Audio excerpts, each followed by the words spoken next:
എറണാകുളം കൂത്താട്ടുകുളത്ത് +1 വിദ്യാർത്ഥിനിയുടെ മരണത്തിൽ പ്രതി പോലീസ് കസ്റ്റഡിയിലായി എന്ന് വാർത്ത വരുന്നു. രാമപുരം സ്വദേശി 21-കാരനാണ് പിടിയിലായത്. ഈ മാസം 10-നാണ് 16-കാരിയെ വിഷമുള്ളിൽ ചെന്ന മരിച്ച നിലയിൽ കണ്ടെത്തിയത്. കൊച്ചിയിൽ നിന്ന് ശ്യാംകുമാർ വിവരങ്ങൾ നൽകും. ശ്യാം, കൂടുതൽ വിവരങ്ങൾ. SKN 16 വയസ്സുകാരിയുടെ മരണത്തിൽ കുട്ടിയുടെ മൊഴിയുടെ കൂടി അടിസ്ഥാനത്തിലാണ് 23 വയസ്സുകാരനെ നിലവിൽ കസ്റ്റഡിയിലെടുത്തിരിക്കുന്നത്. പ്രതി ചോദ്യം ചെയ്യലിൽ കുറ്റം സമ്മതിച്ചതായാണ് പോലീസ് പറയുന്നത്. അല്പസമയത്തിനകം അറസ്റ്റ് പൂർത്തിയായ ശേഷം പ്രതിയുടെ പേര് വിവരങ്ങൾ പോലീസ് പുറത്തുവിടും.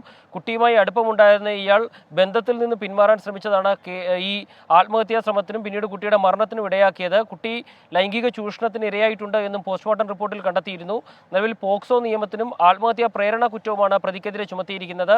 FIR രജിസ്റ്റർ ചെയ്യുന്നതോടെ, അറസ്റ്റ് രേഖപ്പെടുത്തുന്നതോടെ ആ വകുപ്പുകളിൽ മാറ്റമുണ്ടാകുമെന്നും പറയുന്നു.